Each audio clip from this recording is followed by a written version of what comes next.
Yeah, let's just hello. But anyway, today we're doing another episode of Hermitcraft Genesis.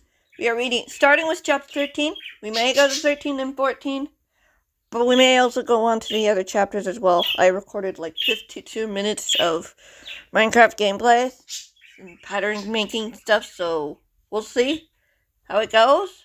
It's a lot to get through, but yeah, the last 4 chapters would be nice, but I'm not getting my hopes up. But yeah, for this book anyway, there's still more to come, obviously. And I still have to write that next part. I just want to get some videos out because I'll be gone late October. So, yeah, around Halloween-ish. Not quite. Like, I'll be back before Halloween, but yeah. I'm going to visit my aunt and her family up in North Dakota for a memorial service for one of my other aunts who passed away recently.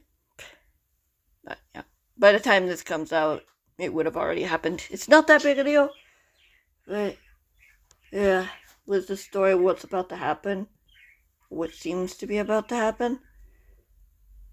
It's like every time I have to write tough scenes, weird things happen. And that's the same case for like what I'm working on now. Let's do this. Chapter 13. Kate fingered the communicator in her hand, watching as Beverly set up the sleepover gear in her large bedroom, plopping down 3 sleeping bags. Gracie was on the armchair, flipping through the pages of the book Kate had given to Beverly. The true history of humans and YouTubers, Gracie muttered. Interesting. Where'd you even get a book like that? Beverly chuckled, looking over at her friend. You okay? You look as pale as a ghost. I'm fine. Kate swallowed before clearing her throat. I need to make a call. Do you think your dad will be okay if I slip into the next room? Is it about your dad? Seriously, Kate, he'll be fine. He can live one night without you, Beverly teased with a smirk. I don't think it's about her dad, Grace said, not even looking up.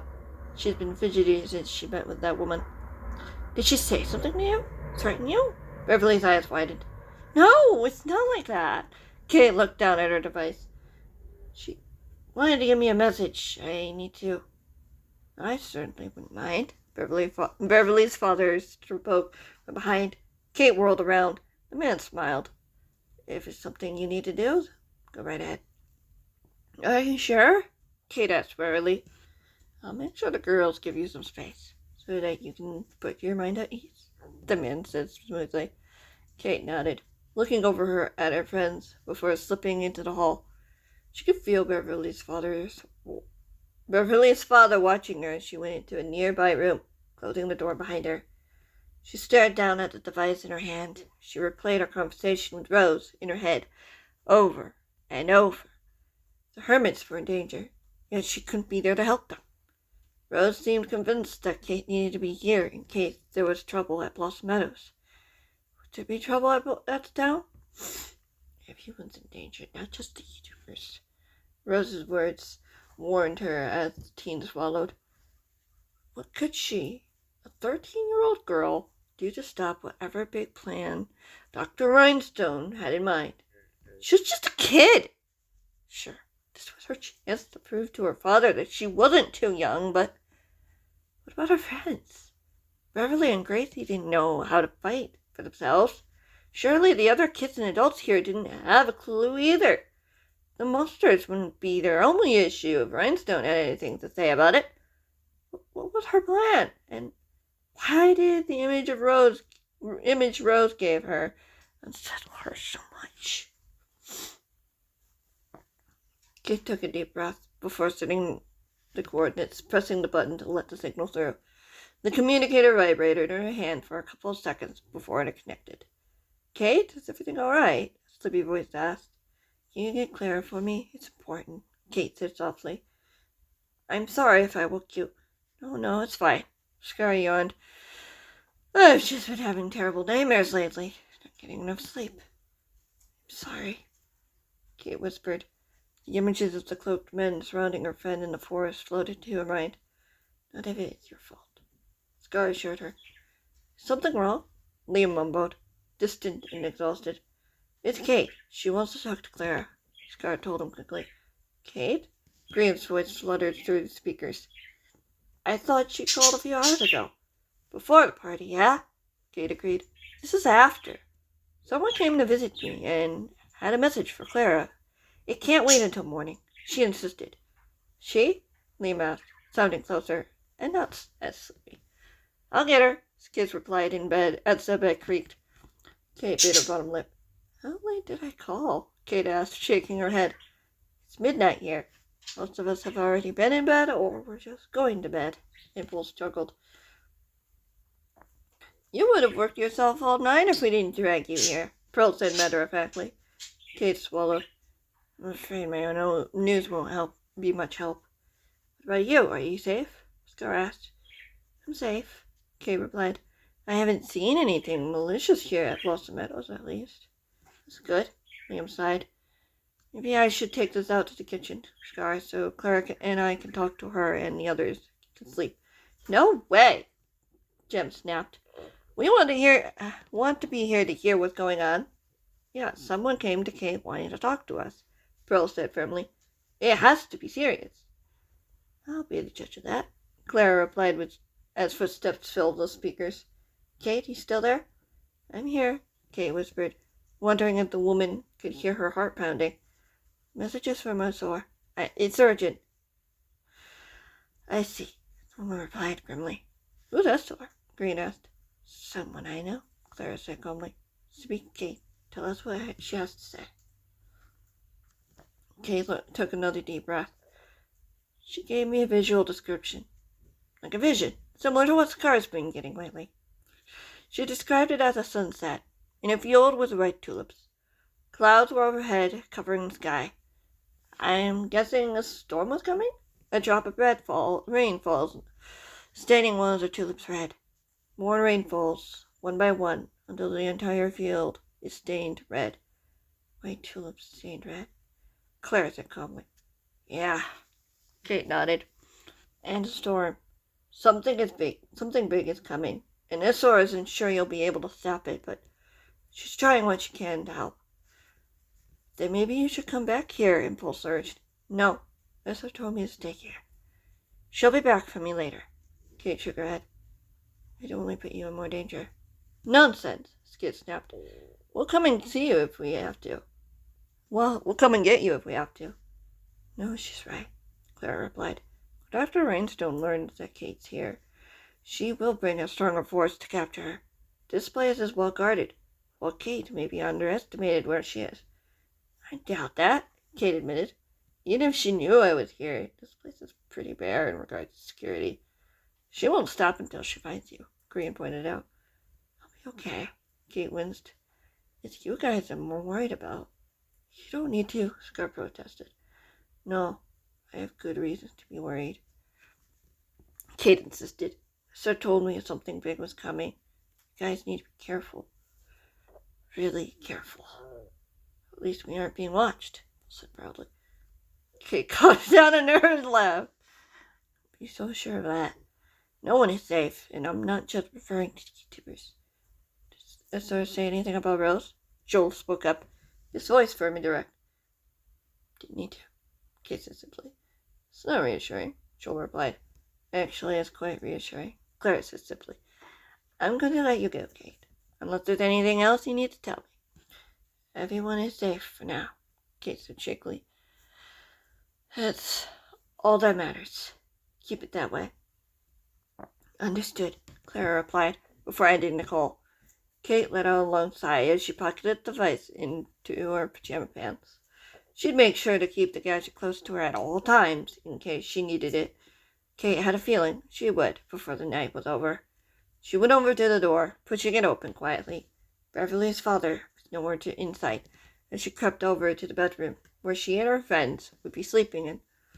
You're back! Did everything go okay? Beverly asked, her eyes full of concern. Everything's fine now, Kate sighed, walking over to an empty sleeping bag. Well, what's the plan for the night? Maybe we could play a game before calling it a night? Beverly asked. Like truth or dare? I felt truth. Gracie raised her hand, still reading the book, which rested on her lap. Right, what about you, Kate? Beverly smirked. Truth or dare? Kate tilted her head. You're not gonna make me jump off of the roof if I dare say dare, are you? No, Beverly snorted.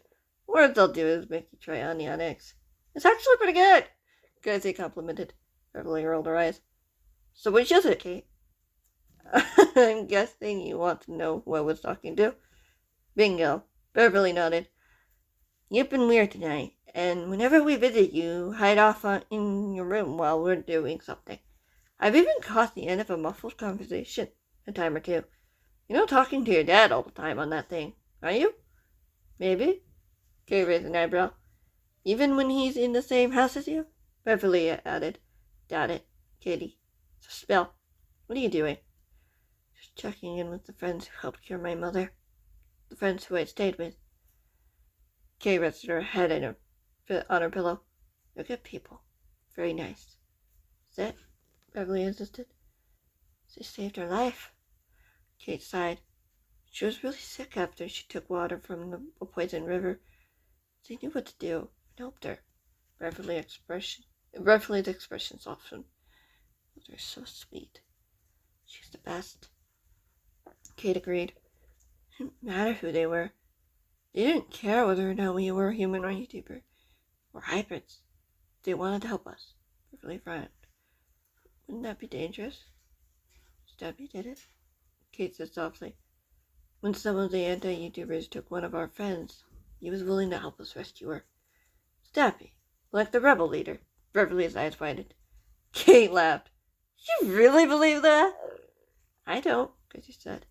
You don't? Beverly snapped her head around. I heard he disappeared and plans to come back with an army to take over the world.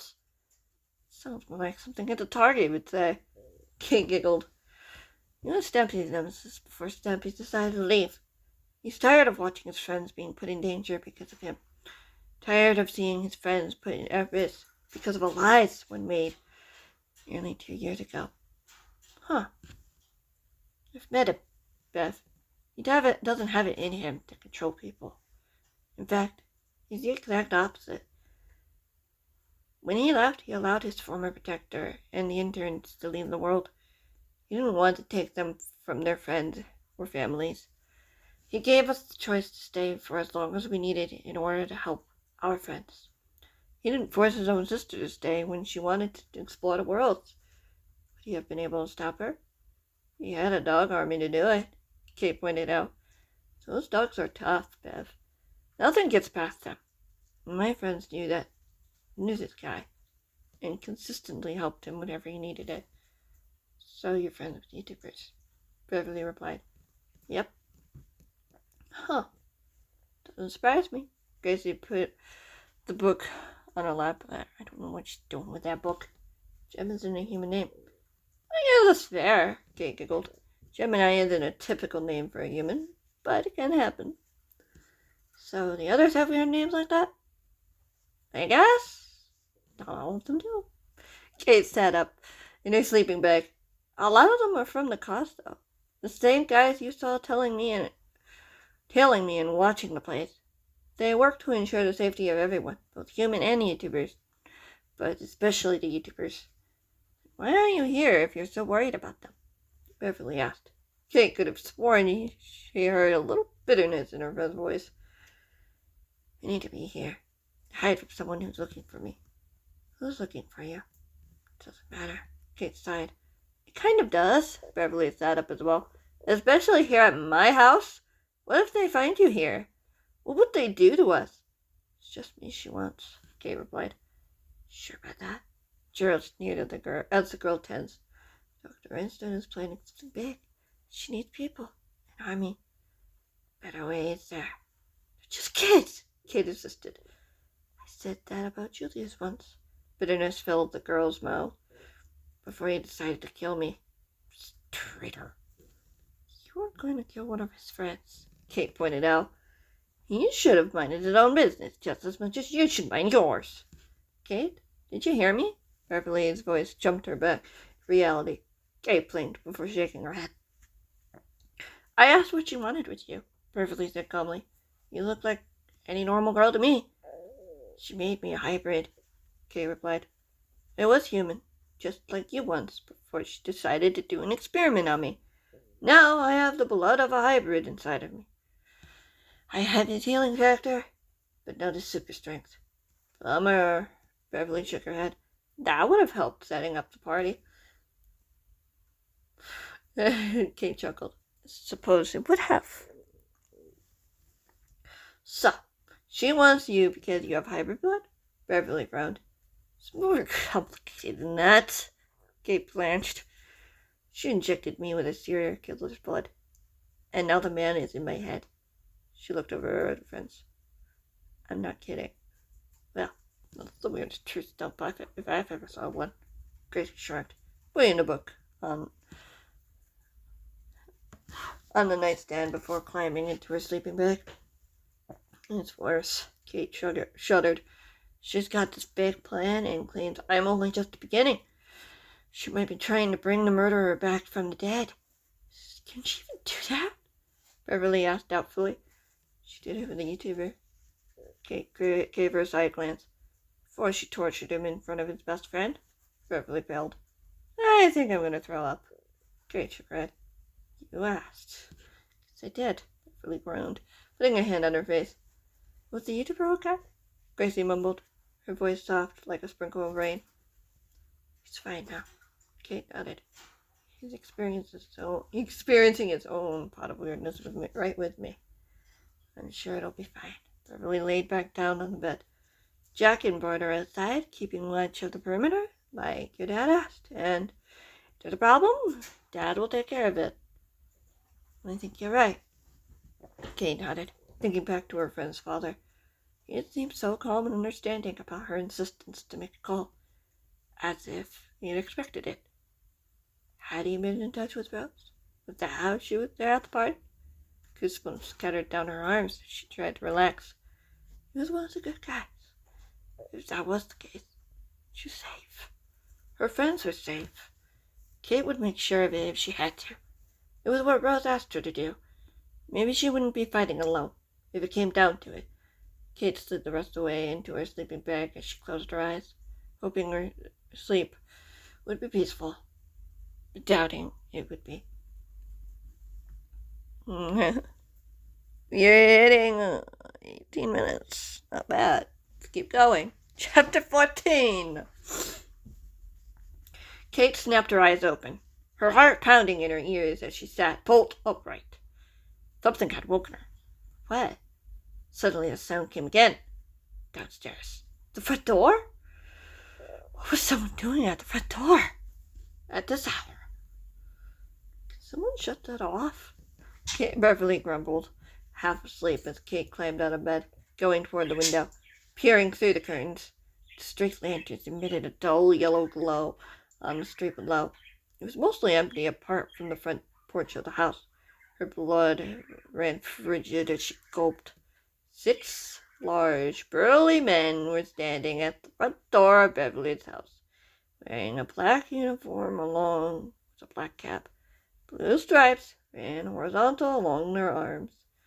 Most of them had one blue stripe, but one man had 4. Dr. Rhinestone found her. Where were her protectors? Kate caught movement as someone walked out of the shadows. She caught a flash of green camouflage. She tensed, seeing the figure approach the men.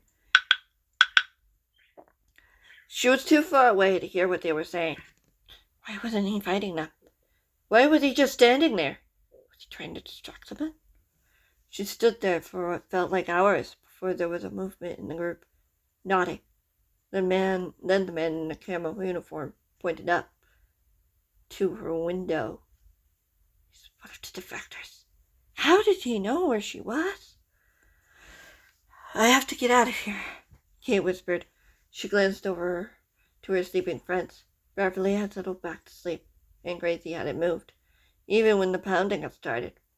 Something creaked from below as she looked back down. Her eyes widened as she saw Beverly's father open the door, wide enough to peek his head through. Guilt pricked her inside. She shouldn't be putting her friends in danger like this. It wasn't fair. The men were here for her, not for them. But why had Rose insisted on her staying to help protect them? She shook her head. Kate couldn't leave, even if she wanted to. She'd never forgive herself if something happened to Beverly or Gracie. They had no way of defending themselves. His sword. Kate rushed away from the window, opening the bedroom door as she went toward where she knew Beverly's father, his office. She hoped he wouldn't mind, but if her hunch was right, he'd have something she could use in there. She pushed open the door, trying her best not to make any sound. She found a chest in the back corner of the room and silently rushed for it. Yes, thank you. Carefully opening it to peer inside. Sure enough, she found a pile of old iron swords. She took a few, along with a dagger, and storing them in her pockets. Her hand brushed against her communicator. She paused. Should she go for help? Was she sure she could trust her protectors? She hadn't seen who had given her away. She jumped when something thudded to the ground downstairs. Kate heard a muffled groan followed by marching feet. The men were inside. Dad! Beverly's voice rang through the hall as Kate looked toward the staircase. She saw her friend standing at the top of the stairs, her eyes wide with horror, hand to her mouth. Beverly, get out of here! Her father's voice demanded, and the cry came from downstairs. Let him go! Beverly charged down the stairs. Kate tore after her. Beverly, wait! Kate hissed, but the girl hadn't heard. Lunging off the railing on top of one of the men who had pinned her father down, Kate watched helplessly as one of the men grabbed the girl by the hair. Beverly cried out, and she was yanked away, trapped in the man's grasp with a dagger to her throat. Tell us where the girl is, or I'll make you watch her suffer. The man sneered. Beverly squirmed in the man's grasp, her eyes round with horror. She's not here, Beverly's father said firmly. There is no reason to harm my daughter. Pity. She'd be a good subject for the doctor's experiments. The soldier grinned darkly. Let her go! Kate raised her voice. Yeah.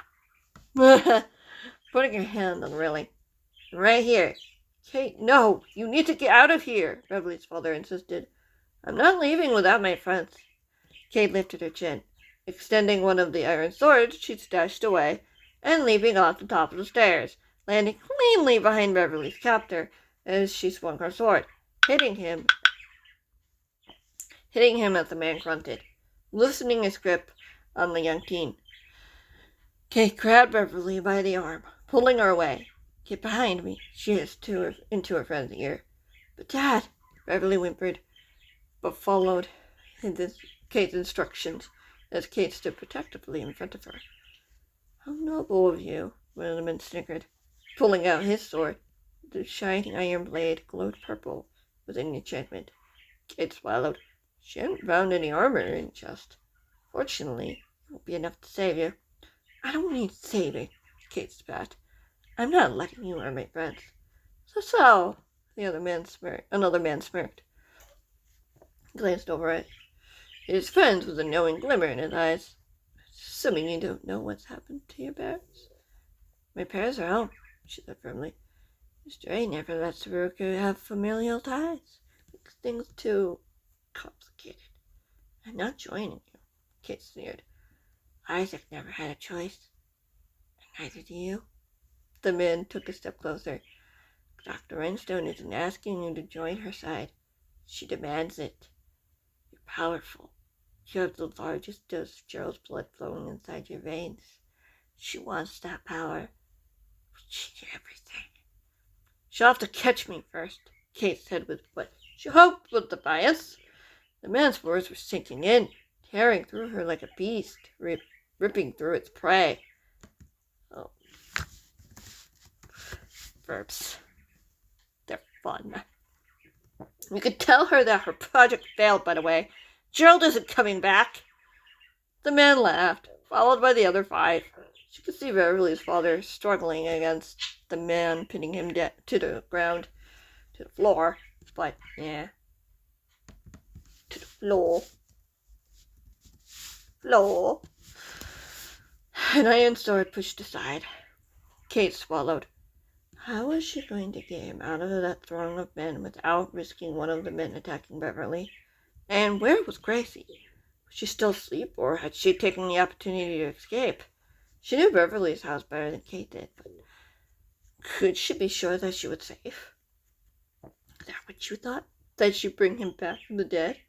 She brought Skiz back. That doesn't mean she can bring him back. Another soldier spat. He's a hybrid, distantly related to a YouTuber. There's no way you can fully come back. I always find a way. Gerald's sinister voice taunted as Kate shuddered. There's nowhere you can run where we can't find you, the man holding the sword continued. I might be willing to spare the girl's father if you come with us willingly. No! Don't listen to him! Beverly's father managed to rip one of his arms free, lunging for his fallen sword, as the man holding him down tried to pull him back. She doesn't have a choice. Not if she wants any of you getting at it alive. The man on top of him growled, grabbing the man's free arm as he managed to grasp the hilt. Kate watched in astonishment as her friend's father lunged at his attacker, stabbing him clean through the chest. Kate heard Beverly let out a whimpering cry of shock as her father stepped away from the bleeding man, crumpled to the floor, before disappearing in a puff of smoke. Beverly's voice shook. You need to run. Kate turned to glance over her shoulder. This might get messy. I'm not leaving without you, Beverly insisted. I know that's what your friends would want. No. Kate shook her head, grabbing her friend's hand as she stepped toward the front door, watching as Beverly's father took on the other men. The lead man was still watching them, a hint of a smile on his face. They want you to be safe. They don't know how to use a sword. You don't know how to use a sword, much less... Kate, behind you! Jack's voice warned. Beverly's scream filled her ear as someone grabbed Kate, wrapping an arm around her, and she felt something smooth like fabric cover her mouth and nose. Don't breathe! Kate struggled, something sweet filling her nose as she fought to hold back her scream. Jack lunged toward her, sword upraised, pure fury in his eyes. Shadow leaped from the front door and tackled him as Beverly screamed again. No! Kate wrestled against her captor's grip as Beverly grabbed the man's arm. Let her go, Bard! Let her go! Beverly demanded. I'm only following orders, the familiar voice said blandly. Whose orders? Her friend demanded. Bev, get down! Her father called from behind. Beverly glanced back as the light filled the open space. She squealed as she leapt out of the way as a fireball hurtled toward Kate and Bard. Kate closed her eyes, ready for the blast. At the last second, Bard grunted, pulling her down as she heard running feet behind the man as he was pulled off her. Katie, are you okay? Beverly was at her side. In a second, Kate groaned as she sat up. The world was spinning as she pulled her knees to her chest. I held some of the sleeping potion, Kate mumbled, looking up to see the soldiers that littered the street. Several unconscious men in Mr. Daly's uniform, and an unconscious Bard that Beverly's father was pulling away. There were more figures standing around in camouflage uniforms that she didn't recognize, except one. A familiar man knelt beside a figure lying on the cobblestone street. Jack! Wait! Beverly pulled her back when Kate tried to scramble over to the cause member. Jack was covered in blood, groaning as the other man pulled out a medical box. It took Kate a second to recognize the man in the dim light. Carl. What was Carl doing here? How had he gotten here so quickly? Isn't there some way to remove the effect? Time, Kate sighed. Milk will help. I don't think I just did enough to knock myself out. There has to be something I can do, Beverly insisted. You saved my life, after all. So protectors do. Kate smiled weakly. You protect the innocent. Speaking of which, where's Gracie? Beverly frowned, looking over at her father, who was heading toward him. No. Where's Gracie? She is fine, her father assured her gently. Carl took her somewhere safe, as he will to both of you, with both of you. I can't. Kate shook her head. Rose told me to stay here. I can't. I don't care. Beverly's father pursed his lips. You could have been seriously hurt tonight. I can't risk it. Your father wouldn't have wanted that. Is he really? Kate choked out the words. I'm sorry, the man said quietly. Carl told me he got a tip from one of our moles a couple of hours ago. It was too late by then. No. Kate shook her head, struggling to her feet as tears stung her eyes. No, that can't be. No! She turned and ran down the street, ignoring the cries of her name as she ran toward the path that led to the mansion, to where her new home was supposed to be. They couldn't be gone. They couldn't. She heard running feet behind her, but ignored them as well. She had to see for herself. Kate had to make sure. This couldn't be happening. She'd nearly lost her mother only months ago. She couldn't be gone. Dad couldn't be gone. They were family. What would she do without them? Kate froze in place when she made it to the mansion, or what was left of it. Gone, whether from an explosion, fire, both. Furniture littered the yard. Flowers were uprooted from the gardens. Kate fought back tears, fought back a scream. This couldn't be happening. Kate, I'm sorry. Carl's voice said softly. She felt arms wrap around her as the girl started to sob. I'm so sorry. Shouldn't you be helping Jack? Kate sniffed. He'll recover, the man said gently, brushing a tear from her face. Just like you will. Your friends need you now more than ever. But Rose said, Kate swallowed. I'm evacuating the town, Carl said simply. You do not need to be here. I don't want to put my friends in danger, Kate sniffed. I don't want to hurt anyone. I'll stop her, I promise. Carl met her gaze. I promise. Kate buried her face in the man's shoulder, feeling herself tremble, her legs giving way as the man caught her.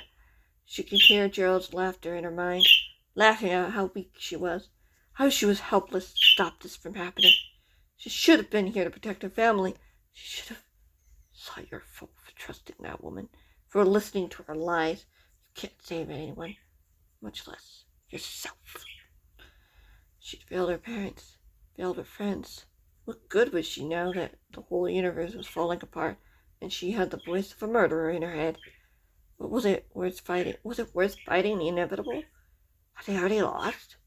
She fell into a dreamless sleep before she could answer any of the questions swirling in her mind, letting the potion's effects succumb. Maybe it would be better to sleep forever than exist in this living nightmare.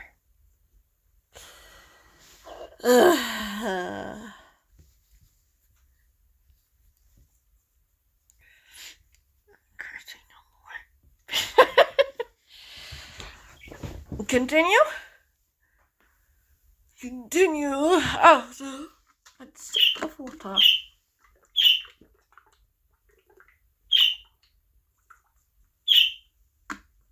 Yeah, I know, right, Bet? Right down there? Right? Yeah, okay. Chapter 15. Kate groaned, her hand brushing against something soft, as her nightmare echoed in her mind. She'd been forced once again to watch as Gerald, the multitude of Geralds, corner scar and hurt him. Over and over again. Unable to help him, unable to protect him, just as she'd been unable to save. Oh, I can't think about that. Not now. She tightened her hand into a fist, still feeling the remnants of tears. Were her friends still okay? Or had they been attacked too? Katie? Kate sniffed, opening her eyes, finding herself in a bedroom. The room was smaller than Beverly's, and plain. Way too plain, in her opinion. She turned her head to see Beverly sitting in a chair beside her, her gray eyes wide with concern. You were having a nightmare. I didn't know if I should have. It's okay, Kate croaked, forcing a smile. I'm sorry about your parents. Beverly grabbed Kate's hand. I can't imagine what it'd be like to lose them. This is Dad. Too many people know what it's like, Kate said softly, looking up at the ceiling. Too many. I'm here. You want to talk about it? Beverly leaned closer. Thanks, Kate sighed. Beverly nodded. Everyone's fine. Gracie and her parents were taken to a safe house far from here. She wanted to be by your side too, but I convinced her to go. I told her I wouldn't leave your side and call for her every day for updates. It would have been safer if you'd gone with her, Kate pointed out. You're not doing this alone, Beverly snapped. I'm not letting you. Not after what you did last night. Tears brimmed in the girl's eyes. Kind of deserved it. What? For believing the rumors? Kate smiled. I used to believe them too, till I met some pretty cool people. You just hear a lot of things and you don't know what to believe, Beverly groaned. You think you know the world until a group of men come knocking at your door and start marching around like they own the place. Kate nodded, sitting up in bed as she rubbed the sleepers from her eyes. How long have I been asleep? At least 12 hours. Beverly looked down at the floor. 12 hours? And no one thought to wake me? Kate asked.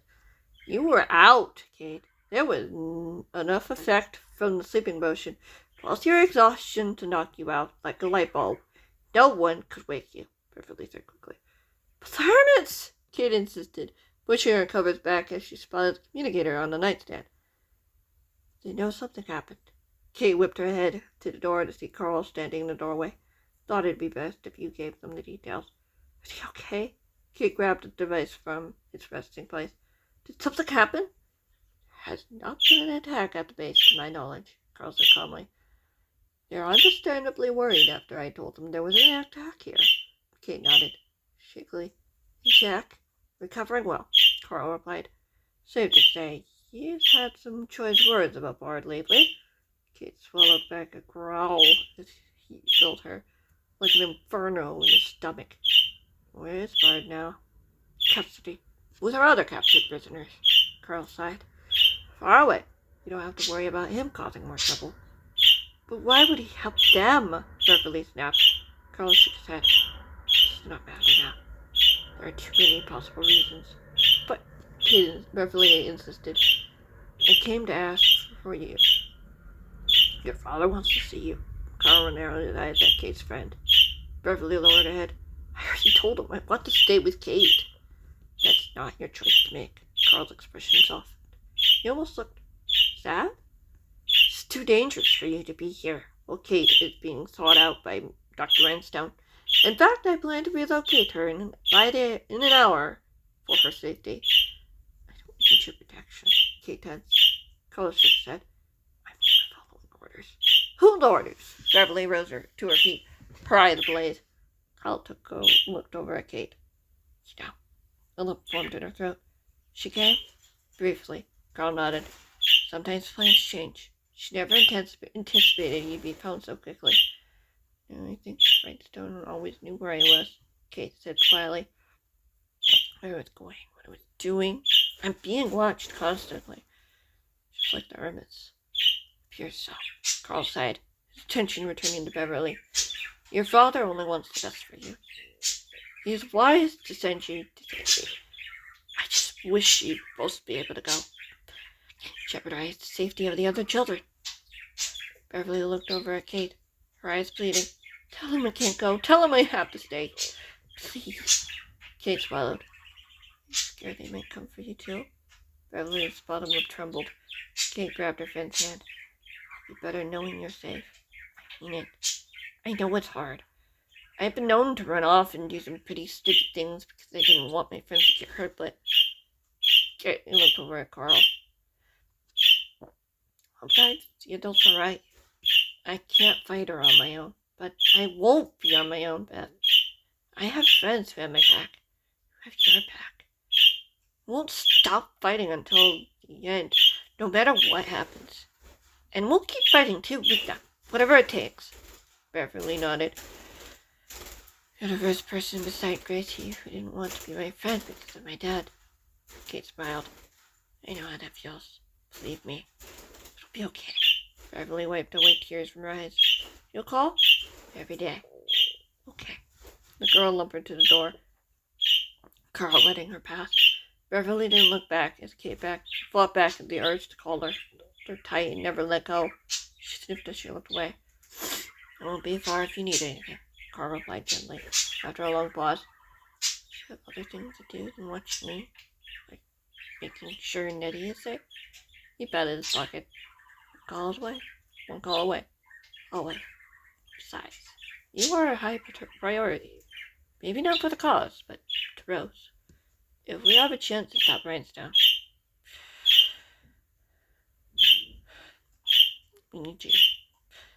That's how you can help your friends, by stopping this from getting ugly. It's already pretty bad," Kate admitted. "What do you want me? It's failing when it counts. I let my friends get captured. I hesitate at the most crucial moment. I ran away from you. And I couldn't save my parents. Can't possibly save everyone, Kimberly. No one expects you to." Tears stung her eyes. "How does that help?" "I chose to protect you, because I know you can make a difference," the man said firmly. "The difference your friends are counting on. Call them. Talk to them. Let them help you see who you are." Kate looked down at the communicator, lying on her lap, but she didn't move to set the coordinates, to send a signal. "He's loud, isn't he? Feeding on your fear, guilt," Carl guessed. "How would you know?" Kate muttered. "Because that's how he likes to do it. Just drag his victims to their lowest point, and then force them to suffer painfully in their helplessness. Gave him power, the illusion of control. Don't give in." Kate looked up, meeting the man's eyes. She saw the seriousness in them. The stone, hard defiance, determination. Part of her wanted to agree with him. She knew he was right, but she wasn't entirely sure herself. She watched his Carl enter the room, coming to her side as he picked up the communicator, putting in the coordinates before sending the signal. As he dropped it on her lap, a hint of a smile formed on his face. A familiar voice came from the speakers. Kate, are you there? Are you okay?" Tears filled her eyes as she looked up at the man beside her. Silently nodded in encouragement. "I'm fine." Kate forced the words out, hating how dry her throat was. "You sure don't sound fine," Scar teased gently. "Clara's been trying her absolute hardest to keep us from looking for you. What happened? Are you hurt?" "Physically," Kate sniffed, trying to force down what was in her, threatening to burst. "She killed my parents, Scar. She wants to recruit me for her plans. She came for me." "No," the hermit's voice was like a small breeze. The word was soft, barely audible. "I'm so sorry. It should have been there. It should have been there to help them. Instead, Mom and Dad were alone while I was safe and warm at a sleepover with Beverly and Gracie." Kate wailed, unable to fight the torrent as Carl put a hand on her shoulder. "I failed. Just like I failed you and Green. Like I failed Jem, Pearl, and beat-ups. No," Scar said firmly. "That's what Gerald wants you to think. I don't believe that." "But," Kate put her head in her hands, "Gerald tried to play that game with me. But I saw him for who he was. A hurt man who trying to seek vengeance. Trying to make people hurt like he hurt. To feel how he felt. I don't know what happened to him for him to feel that way, but I saw it. The anger in his eyes when I resisted him. The rage he felt when I wouldn't do what he wanted. I wasn't scared of him. Not in the way he wanted me to be." "Is that true?" Kate whispered. "Impulse told me you were terrified when he had you cornered. When you called out to him for help. I knew he wanted to kill me," Scar said softly. "Even then I knew that. But then there was no point hiding. I had nowhere to go. But he was there. You knew he'd be there," Kate insisted. "What was I supposed to do when he had me pinned to the wall? Even if someone heard me scream, it would have been too late. He paused. That's what he wanted me to believe. And I almost believed it." Kate shook her head. "So you don't blame me for it?" "Of course not. I never did. No one here does," Scar said matter-of-factly. "You did nothing wrong. You're only 13. You've got a lot to so much to learn yet. Just wish it's full of big words. I'm sorry. We're here for you, Scar said firmly. There was a moment of silence before he heard her friend shouting out for the others. Get over here! Kate's on the line! Kate managed to chuckle as she heard the distant sound of running feet grow louder as a door opened. Kate, what's going on? Where are you? Impulse's voice demanded from the speakers. I don't know, Kate sighed. I'm okay now. You're hurt? The older hermit persisted. I'm fine, Kate insisted. A lot happened. Mom and Dad are gone, and Dr. Rhinestone is sending her men to Clockwork. No, Impulse gasped. We're coming to get you.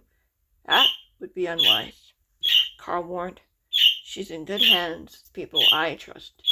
I will not let any harm to come to her. But can we be so sure? Impulse demanded. How did they even know she was there? How did they find her? Dr. Rhinestone had people watching me, Kate said softly. One of the protectors charged me with keeping my family safe. Showed them where I was. To find me. Be safer here, Impulse sighed. We don't have to worry about something like that. I've already put too many people in danger. If anyone's fault is ours, Jem retorted. We chose to help you and your mother. We put you at risk by association. No one is blaming anyone, Pearl added. Because you're family. We fight for family. Kate nodded. But I can't come back. Not yet. Not until we find a way to stop her. She said anywhere, Impulse replied. Come home. Home. Kate bit her bottom lip at the word. She looked over at Carl. She frowned. Strongly advise against it, Carl finally said, shaking his head. You aren't facing one army. Both sides appear to be working together for the common goal. A lot more is happening than you know. Like what? Kate asked. Carl sighed. Blossom Meadows is not the only place at risk. More towns have been attacked over the last month than usual. People have gone missing. What? Kate tensed. When? Where? Why? Rose fears Rhinestone is collecting more subjects for her experiments, Carl said softly. Kate could just about hear him as he shuddered. Missing? Jem gasped. It's not good, Carl insisted. Which is why I would advise Kate to stay with me, at least until we capture the doctor and keep her from hurting more innocents. Kate is the key to her plan. She needs her for what runs in her veins. We should keep her safe, Impulse protested. If there's any way we could help, I would tell you, the man replied. Right now, if the doctor sees Kate returning to your base, there's a high chance none of you get out alive. Kate closed her eyes. She could feel her body trembling. They can't blow it up for burning. They wouldn't need to, Carl said simply. If she had enough on her side, there would be nothing your friends could do. They'd be forced to flee. Flee or die. Because of second to me. Kate glanced over at the man. Possible, the man replied. She wants to recruit you. I don't want to think what she'd force you to do if she got what she wanted. So, moving me will be risky, Kate said. Just staying here. I can't keep running away from you. Forever, Carl. My friends are in danger. I need to help. We're with you, whatever you choose. Scar encouraged the girl. See if I can make a call. Carl groaned, shaking his head. I can't guarantee anything, but we will be leaving in an hour. Yes, sir. Kate nodded, watching the man slip out of the room before falling back on the pillow. He left. Good. I need to tell you something, Impulse said. I think I can help you with that voice in your head, if you're up for it. And it can't be done remotely, I presume? Unfortunately, I can't share that much more than that. So, how are things going with you guys? Anything new? Kate mused, deciding to change the subject. Eliza's off bed rest now, Pearl said happily. She's making great progress in her training. Nearly caught up already. Tell her I miss her, Kate smiled. We all miss you, Jem said. It's not the same without you. I don't think it's my decision to make. I'm still only 13, Kate sighed. I've never got a chance to say goodbye. They won't win, Pearl stated. We won't let that monster of a woman get away with us. You guys are the best. Kate looked up at the ceiling.